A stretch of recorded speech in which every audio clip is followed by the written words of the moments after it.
오늘 나누실 말씀은 사도행전 16장 25절에서 34절 말씀입니다. 제가 먼저 25절을 읽겠습니다. 한밤중에 바울과 실라가 기도하고 하나님을 찬송하며 제수들이 듣더라. 이에 갑자기 큰 지진이 나서 옥토가 움직이고 문이 곧 다 열리며 모든 사람의 메인 것이 다 벗어진지라. 간수가 자다가 깨어 옥문들이 열린 것을 보고 제수들이 도망한 줄 생각하고 칼을 빼어 자결하려 하거늘 바울이 크게 소리질러 이르되 내 몸을 상하지 말라, 우리가 다 여기 있노라 하니 간수가 등불을 달라고 하며 뛰어들어가 무서워 떨며 바울과 실라 앞에 엎드리고 그들을 데리고 나가 이르되 선생들이여 내가 어떻게 하여야 구원을 받으리까 하거늘 이르되 주 예수를 믿으라, 그리하면 너와 내 집이 구원을 받으리라 하고 주의 말씀을 그 사람과 그 집에 있는 모든 사람에게 전하더라. 그 밤 그 시각에 간수가 그들을 데려다가 그 맞은 자리를 씻어주고 자기와 그 온 가족이 다 세를 받은 후 그들을 데리고 자기 집에 올라가서 음식을 차려주고 그와 온 집안이 하나님을 믿음으로 크게 기뻐하니라. 아멘. 오늘 말씀은 나 한 사람으로 인해 내 가정이 복을 받습니다 라는 주제로 말씀을 나누려고 합니다. 5월은 가정의 달이라고 합니다. 오늘은 한국에서는 어버이주일이고 여기서는 마더스데이입니다. 저는 어머니 은혜를 생각하는 노래 중에서 나 실제 괴로움 다 잊으시고 길을 째 밤낮으로 애쓰는 마음, 저는 이 곡을 참 좋아합니다. 찬송하는 어떤 때는 맹숭맹숭 부르는데 이 곡은 언제 들어도 마음이 숙연해지고 따라 부를 때는 눈물 없이는 부를 수 없는 참 감동되는 곡인 것 같습니다. 이 노래가 어떻게 작곡되었는지를 이 권사님이 보내주셨는데 이런 내용입니다. 작곡자는 이홍렬이라는 분인데 일본 유학 중에 피아노 살 돈이 없어서 공부를 접으려고 했답니다. 이 소식을 들은 어머니는 재능 있는 아들이 음악을 접는 것이 너무나도 안타까워서 온 산을 뒤져서 솔방울을 모으고 그걸 팔아서 큰 돈을 아들에게 보냈다고 합니다. 아들은 어머니의 그런 정성에 힘을 내서 공부를 마치고 귀국을 하면서 내가 공부를 마친 것은 어머니 은혜구나 작곡한 것이 바로 이 노래라는 겁니다. 시는 양주동 박사의 어머니의 마음에 붙였습니다. 제가 부르고는 싶지만은 눈물 나는 곡이라서 끝까지 부르지 못할 것 같아서 생략하기로 하겠습니다. 어머니를 생각할 때마다 눈물 나고 감사하다는 말을 자주 듣습니다. 그런데 아버지들에게는 그런 말을 안 하더군요. 뭐 그런 말 하는 게 그리 어려운 것 아닌 것 같은데 참 아빠들은 조금 섭섭하기는 합니다. 엄마에게는 잘하면서 아빠에게는 짭짤하지 않습니까? 그럴지라도 아버지들은 이해를 합니다. 엄마들의 그 희생과 헌신, 그 사랑은 아버지들보다 그 어떤 것보다 훨씬 강렬하기 때문입니다. 얼마 전에 엄마의 복중에 있는 태아를 촬영한 사진을 보았습니다. 이제 10cm 정도 되었다고 하더군요. 태아 사진을 보는데요, 얼마나 신비롭던지요. 그 아이를 품고 그리고는 그 아이를 낳는 그 고통을 겪고 그리고는 그 아이가 장성한 어른이 되도록까지 키우는 그 어머니들의 희생과 사랑, 그 희생과 사랑을 그 어떤 것에 비교할 수 있겠습니까? 모든 어머니들에게 사랑과 존경 그리고 감사를 드립니다. 그런 어머니의 은혜는 어른이 되어서야 알게 되는 것 같습니다. 오늘 설교를 들으시는 가정에 어머님이 계시다고 하면 선물도 좋겠습니다. 그러나 말로 표현하시는 것도 참 좋을 것 같습니다. 그리고 뭐니 해도 머니가 좋은 것 아닙니까? 머니도 드리시고요. 제 어머니는 오래전에 소천하셨기에 어머니 날에는 더더욱 아쉬움이 남습니다. 어느 어머니나 은혜에 감사합니다마는 제 어머니에게도 또 특별히 감사한 것이 있습니다. 저희 온 가족을 예수님 믿게 하신 것, 그것이 특별히 감사한 것입니다. 제 어머니는 가문 전체에서 가장 먼저 예수님을 믿으시고 그리고 저희 아버지도 신앙이 없으셨으니 매우 어려운 신앙생활을 하셨던 것 같습니다. 이런 불신 가정에서 6 자녀들을 예수님 잘 믿는 사람들로 만드셨으니 특별히 어머니 은혜다 이런 생각을 하게 됩니다. 그런 위대한 일을 하셨기에 저희 어머니는 이 땅에 오신 사명을 다하셨다. 그리고 주님께 칭찬을 받으셨을 것이다. 이런 생각을 하고 있습니다. 오늘 어머니 주일을 맞으면서 저는 이런 생각을 했습니다. 우리 어머니들이 자녀들에게 가장 바라시는 것이 무엇일까? 오늘 설교를 들으시는 어머니, 아버지들은 어떠십니까? 어떤 생각이 드십니까? 자녀들이 가장 바라시는 것이 무엇입니까? 아마 대부분이 이렇지 않겠습니까? 아프지 말고 건강해라. 행복하게 살아라. 아마 이런 마음이시지 않겠습니까? 저도 그런 마음입니다. 이런 마음에 오늘 한 가지를 더 추가시켜드리고 싶습니다. 죄송합니다만 한 번 더 따라해 주실까요? 나와 내 집은 하나님께 속한 집이다. 나와 내 집은 하나님께 속한 집이다. 이것을 자녀들에게 말씀해 주시고, 그리고는 그런 믿음을, 그런 마음을 가져주시기를 바라는 것이 오늘 설교의 내용입니다. 제가 믿기는 우리 하나님께서 우리에게 주신 사명 중에서 가장 중요한 사명이 신앙의 대물림인 것 같습니다. 신앙 대물림이 없었다고 하면 오늘날 우리에게는 오늘날 우리는요, 예수님이 누군지 알지도 못했을 것이고요, 구원받지도 못했을 것입니다. 그렇게 신앙 대물림이 참으로 중요한 것 같습니다. 내가 가장 사랑하는 자녀들, 그리고 내가 목숨을 걸고 낳은 아들, 딸들에게 무엇을 물려주시겠습니까? 신앙 대물림을 해주실 수 있기를 바랍니다. 부모된 우리는 이제 머지않아서 하나님 나라 천국으로 돌아가게 될 것입니다. 우리는 그곳으로 가는데 내 자녀들이, 내 가족들이, 내 식구들이 그곳으로 오지 못한다고 하면 그거 얼마나 큰 아픔이겠습니까? 이 땅에서 우리가 누린 그 하나님의 권능을 내 자녀들이 알지 못하고 누리지 못한다고 하면 이거 얼마나 큰 손실입니까? 얼마나 아쉽습니까? 그래서 오늘도 우리 어머니 주일에 내 자녀들에게 신앙을 남겨주자는 말씀을 나누려고 합니다. 오늘 읽은 말씀은 바울과 실라가 빌립보 지역으로 복음 전도를 갔습니다. 그곳에서 귀신점으로 유명한 사람에게서 귀신을 쫓아내고 말았습니다. 그랬더니 그 주인과 그 사람들이, 관련된 사람들이 바울과 실라를 붙잡아서 매를 때리고 그리고 감옥에 던져 넣었습니다. 감옥에 던져진 바울과 실라는요, 몸은 아프고 배는 고프지만은 주님의 십자가 고난에 이제는 우리도 동참하게 되었구나. 그리고는 찬송을 불렀습니다. 그때 놀랍게도 그 순간에 지진이 일어납니다. 그런 옥문이 열렸습니다. 죄수들은 탈출을 했습니다. 그런데도 바울과 실라는 그곳에 머물러 있었습니다. 죄수들이 탈출한 것을 보고 간수가 자살하려고 하는 순간에 바울과 실라가 우리는 여기 있으니 자살하지 마시오. 그리고는 그 간수를 살려냅니다. 그날에 그 시간에 간수에게 복음을 전합니다. 그때 한 말이 31절 말씀입니다. 오늘의 요절이기도 합니다. 주 예수를 믿으라. 그리하면 너와 내 집이 구원을 받으리라. 그날에 그 간수와 온 가족이 예수를 믿고 구원받았다 하는 내용이 오늘 읽은 말씀의 전체적인 요약 내용입니다. 이 말씀을 통해서 중요한 하나님의 뜻을 발견하게 되는데, 오늘은 두 가지 하나님의 뜻을 말씀 나누려고 합니다. 첫 번째로는 하나님께서는 사람을 구원하실 때 한 사람만 구원하심이 아니라 그 가족까지 구원하신다는 겁니다. 그것이 하나님의 뜻이라는 겁니다. 다시 말씀드린다고 하면 하나님께서는요, 한 사람을 통해서요, 그의 가족 전체를 구원하기를 원하신다. 그것이 하나님의 뜻이라는 겁니다. 이것은 지금까지 우리가 생각하지 못했던 내용 아닙니까? 그렇게 조금은 의아하게 생각되실 수도 있습니다.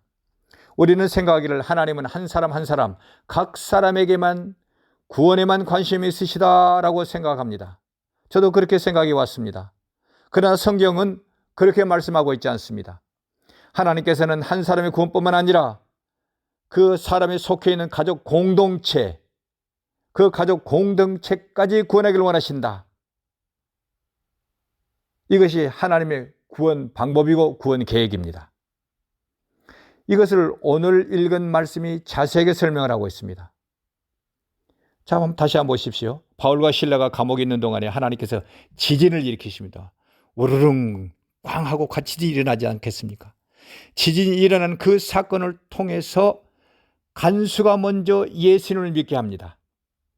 그리고 그 뒤를 따라서 가족 모두가 예수님을 믿게 됩니다. 이것을 말씀한 것이 31절입니다. 그렇게 말합니다. 바울과 실라 이렇게 말합니다. 예수를 믿으라. 그리하면 너와 내 집이 구원을 받으리라. 너만 구원받는 것이 아니라 너로 인해서 너와 내 집이, 너의 집까지 구원받는다. 이것이 하나님 뜻이다, 이 말씀입니다.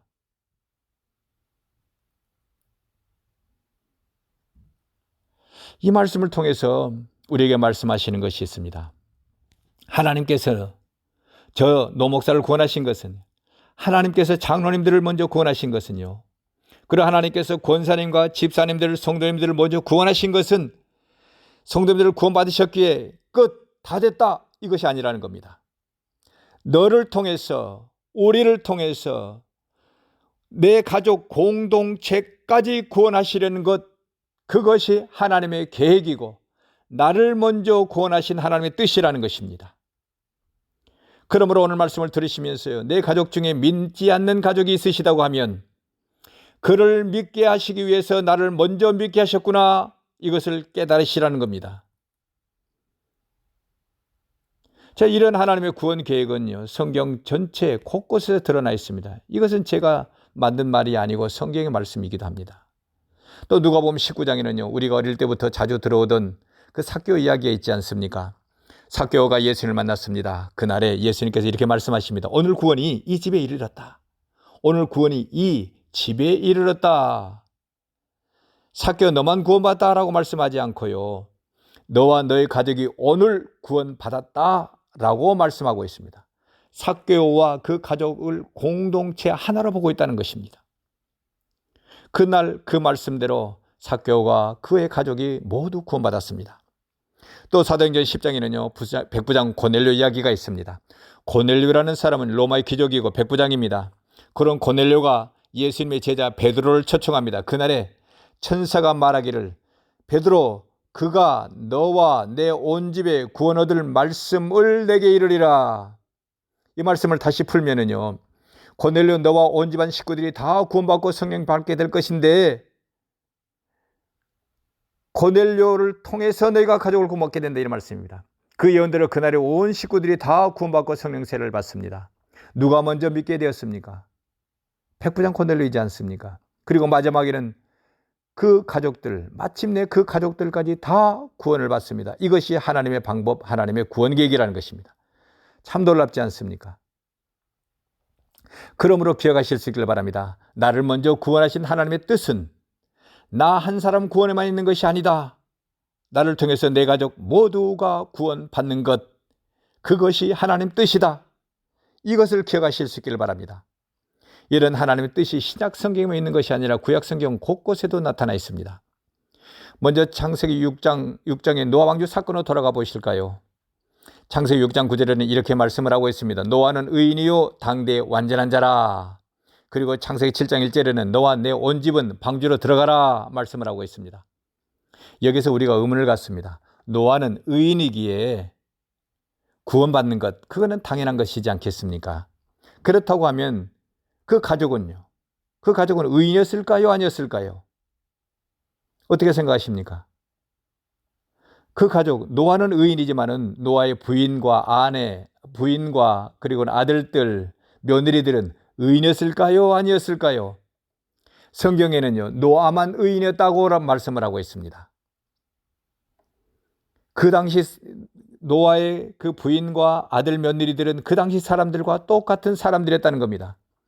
그럼에도 불구하고 아버지 노아로 인해서 그 온 가족, 부인과 아들과 며느리까지 다 구원받습니다. 왜 구원받았습니까? 의인이기 때문에 구원받았습니까? 아니요. 노아의 가족이었기 때문입니다. 노아의 가족이었기 때문에 구원받은 것입니다. 하나님은 노아 한 사람만 구원하신 것이 아니라 노아 가족 공동체까지 다 구원하셨던 것입니다.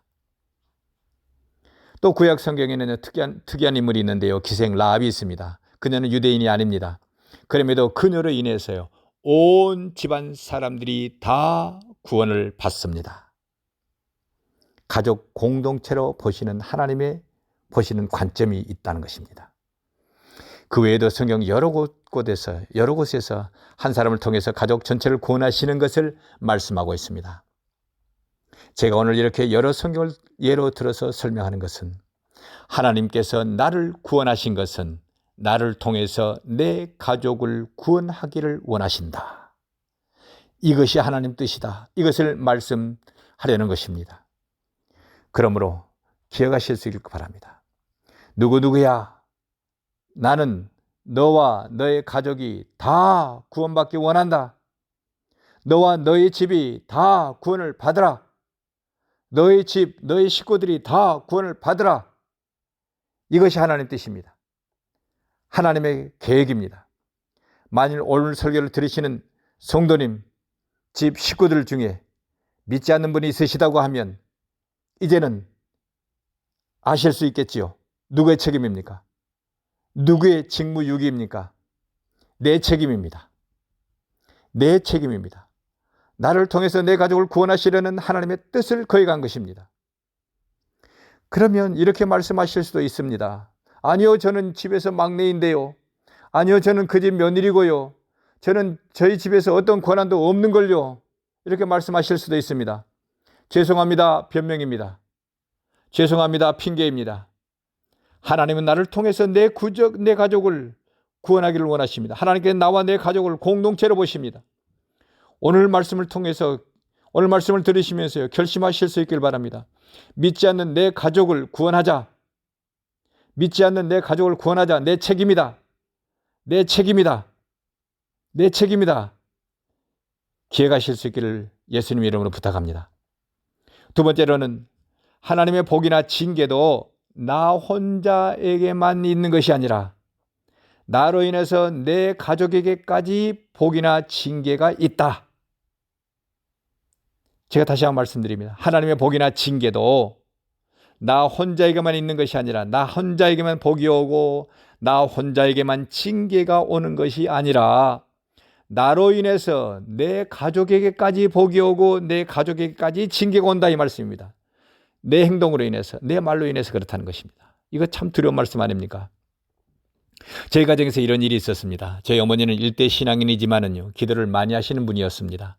소천하시기 직전 몇 년 동안에는 매일 밤 교회에서 철야 기도하시고 새벽 예배 참석하시고 그리고는 집으로 돌아오시곤 했습니다. 그런데 어머니가 기도하시는 동안에는요, 제가 기억하기로는 저희들 모두가 승승장구했습니다. 모든 일들이 잘 풀렸습니다. 그런데 그때는 그런 성공적인 삶을 살아가는 것이 어머니의 기도 덕분이라는 것을 알지를 못했습니다. 그러다가 어머니를 소천하시게 됩니다. 어머니가 소천하시게 되니까 가족을 위한 기도가 끊겼습니다.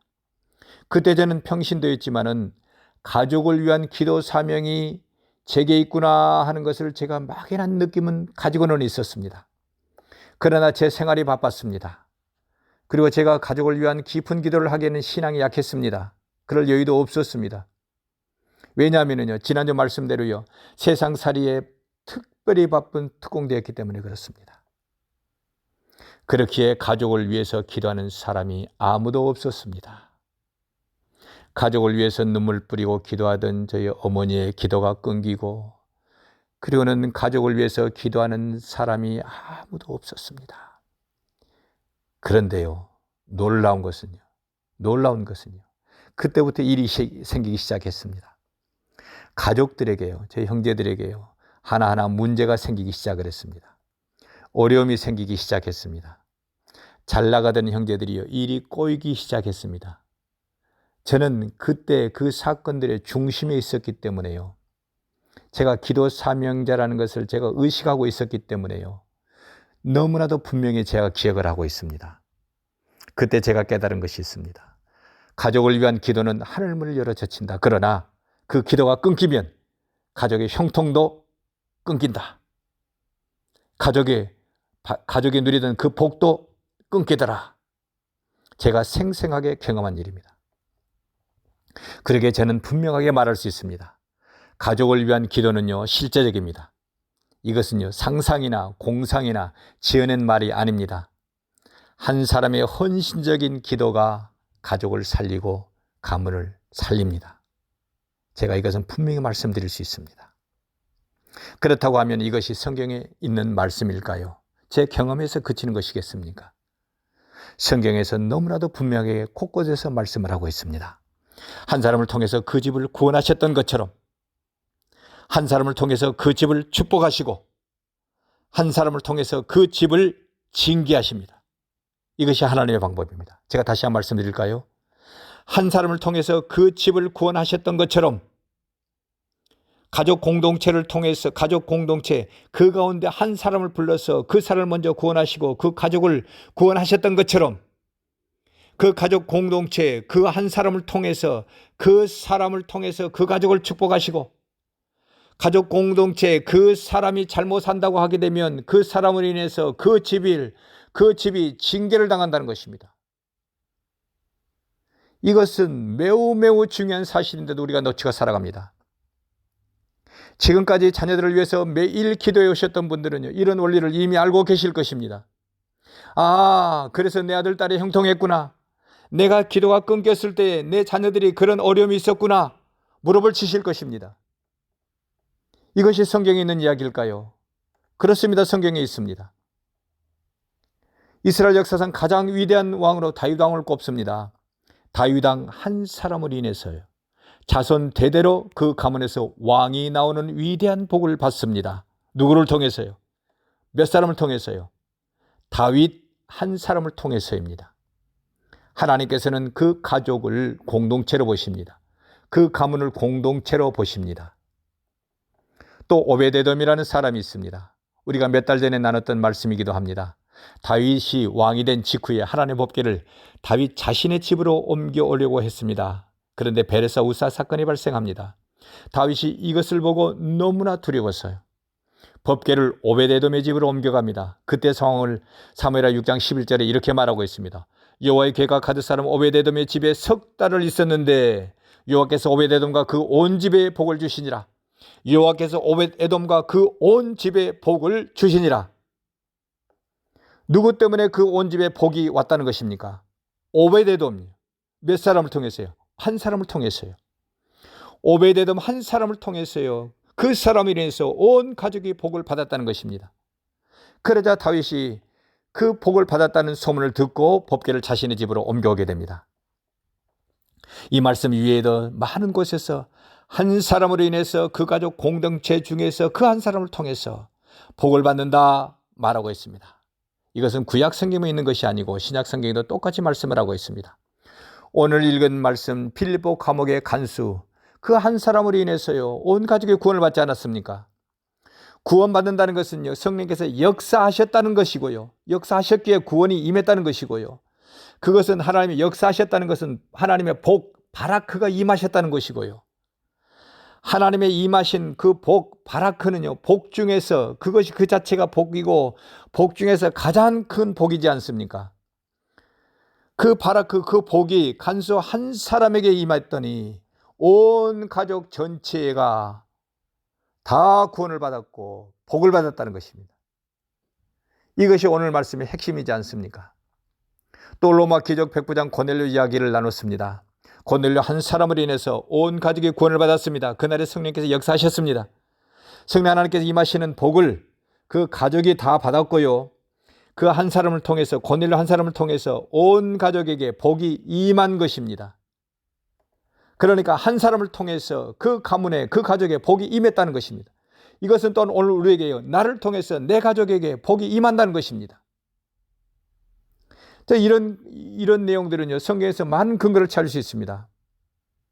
이를 볼 때요 하나님의 주시는 그 복은 한 사람을 위한 것이지만은 그 사람으로 인해서 그 가족 전체가 그 가족 공동체가 그 사람이 받았던 똑같은 복을 받는다, 이것을 말씀하라고 했습니다. 그렇다고 하면 징계는 어떻겠습니까? 이제 짐작하실 것입니다. 불행한 일이지만 징계도 똑같습니다. 그 한 사람으로 인해서 그 사람이 잘못한다고 하면 그 사람이 받는 징계, 그로 인해서 그 온 가문이 그 가족들 온 가족이 똑같은 징계를 받습니다.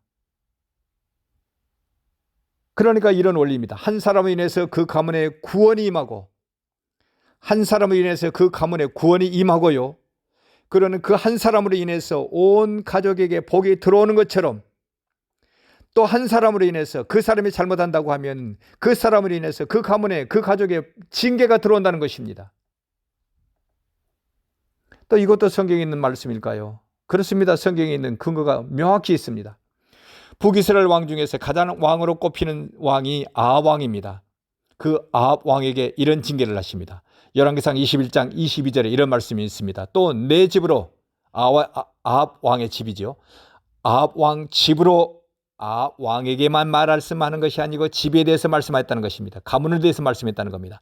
내 집으로 느바세 아들 여로보암의 집처럼 되게 하고 아히야의 아들 바하사의 집처럼 되게 하리니 이는 내가 나의 노를 격동하고 이스라엘로 범죄케 한 까닭이니라.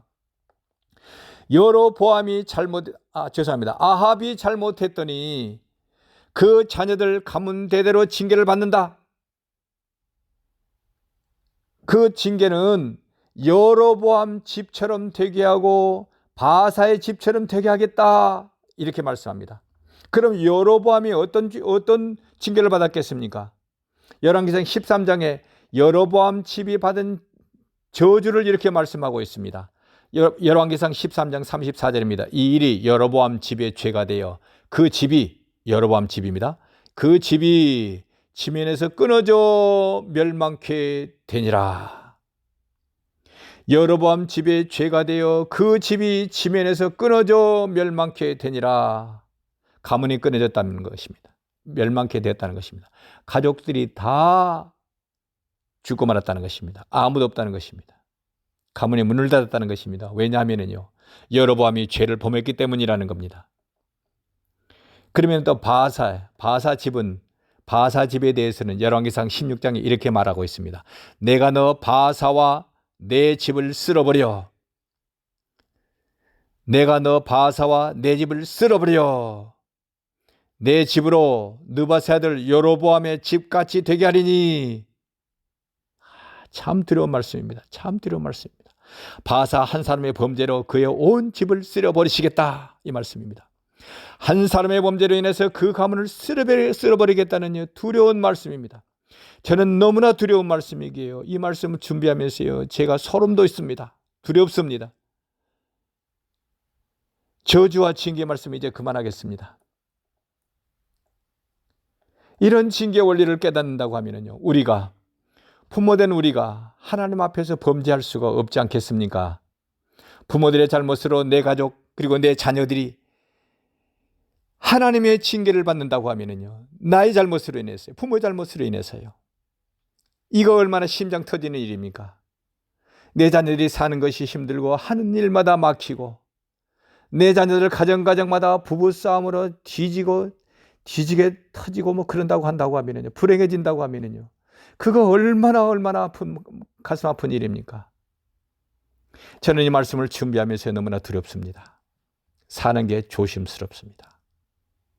너무나 두렵다. 사는 게 참 조심스럽다. 이런 생각을 하였습니다.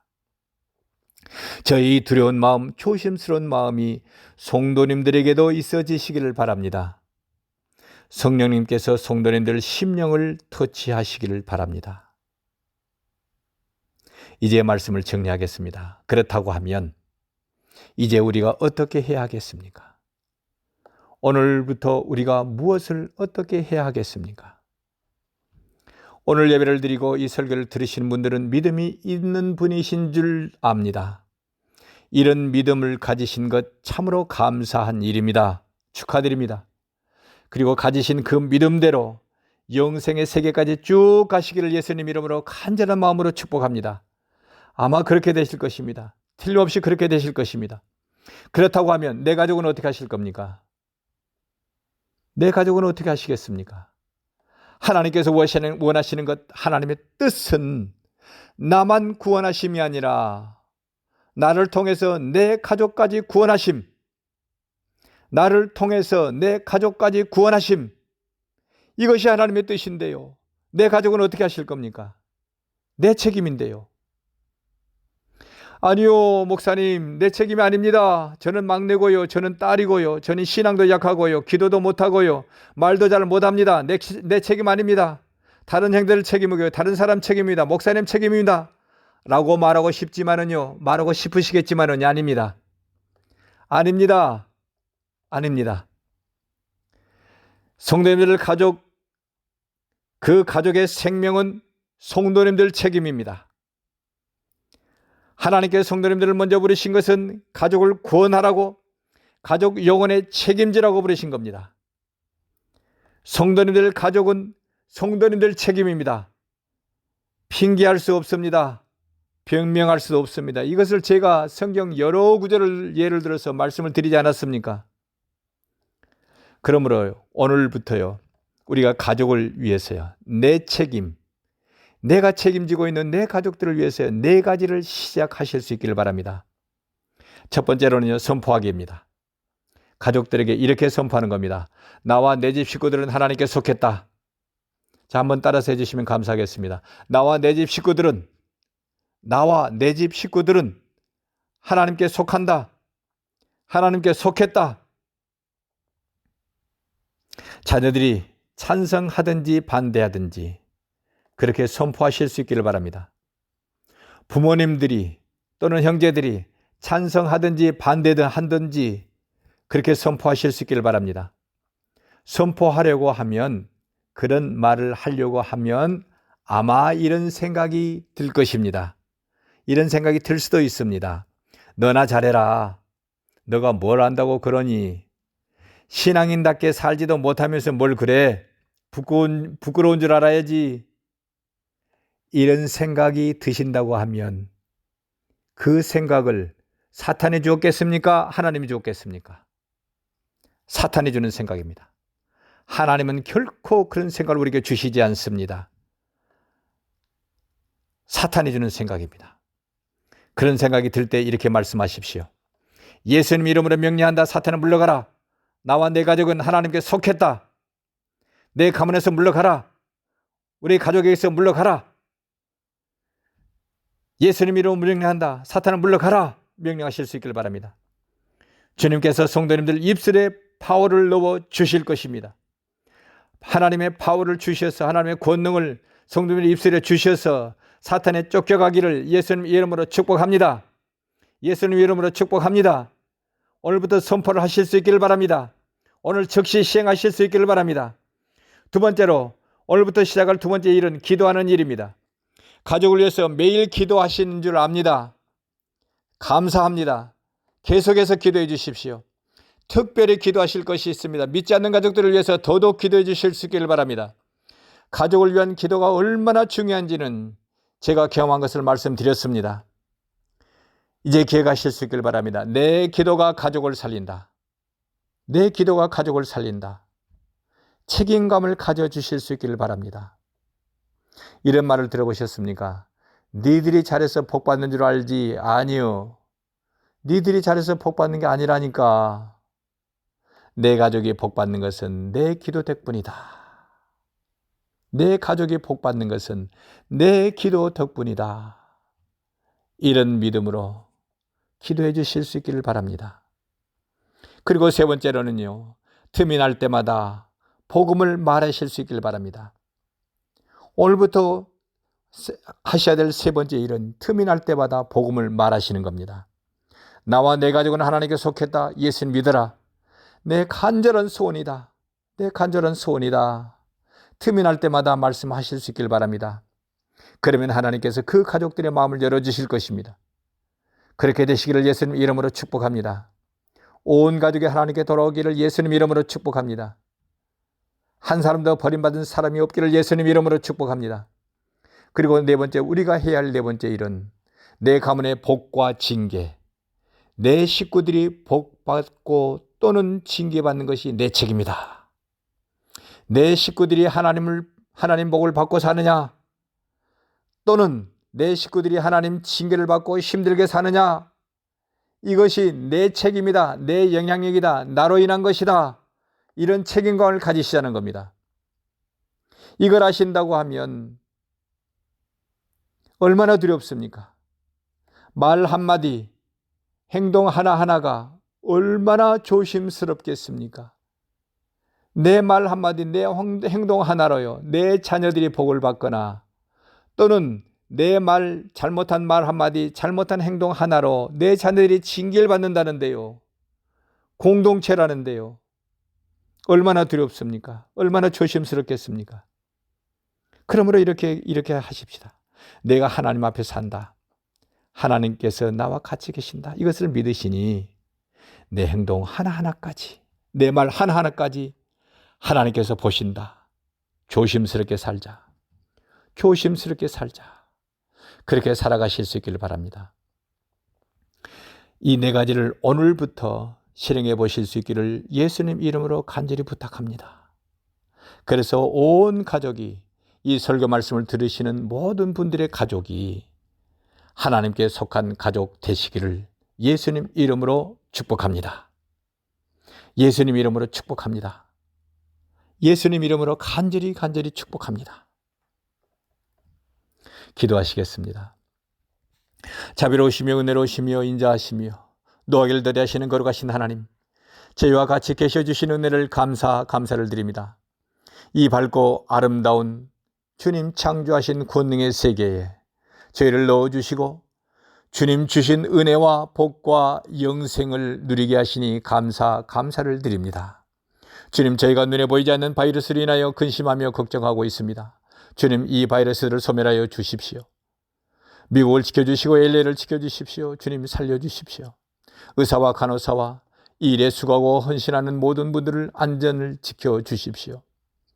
주님, 우리 성도는 한 분 한 분을 성령의 물담으로 감싸 주시길 원합니다. 어떤 바이러스도 침범치 못하게 막아주십시오. 우리 자녀들도 지켜주시기를 간절히 기도합니다. 우리 성도는 한 분 한 분에게 하나님의 생기를 부어주시길 원합니다. 그래서 육의 몸들이 더욱 강건하여지고 어떤 바이러스도 이길 힘이 있어지게 하여 주십시오. 주님, 몸이 약한 분들이 많습니다. 하나님의 권능이 모든 성도님들에게 강력하게 나타나시길 원합니다. 모든 질병을 치유해 주시길 원합니다. 회복시켜 주시길 원합니다. 예수님 이름으로 명령하니 모든 병만은 떠날지어다. 우리 주님 예수님 이름으로 명령하니 모든 병만은 떠날지어다. 회복될지어다. 주님 역사하여 주십시오. 하나님의 권능이 저희 모두에게 나타나 주옵소서. 주님, 저희가 입술을 열어서 저희 가족에게 복음을 전하길 원합니다. 저희가 저희 가족들의 이름을 불러가며 기도하겠습니다. 하나님, 구원하여 주십시오. 형통의 문을 열어 주십시오. 순탄케 하여 주십시오. 저희 가족의 생사 화복이 저에게 달려있음을 기억하겠습니다. 주님 앞에서 조심스럽게 살아가겠습니다. 주님, 도와주십시오. 저희를 도와주시며 저희 가족 모두를 도와주십시오. 주님, 살려주십시오. 주님, 우리 모두가 기쁨으로 할렐루야 찬송하며 함께 예배드리는 날을 고대합니다. 그날이 속히 오게 하여 주옵소서. 우리 주님 예수님 이름으로 간절히 기도하옵나이다. 아멘.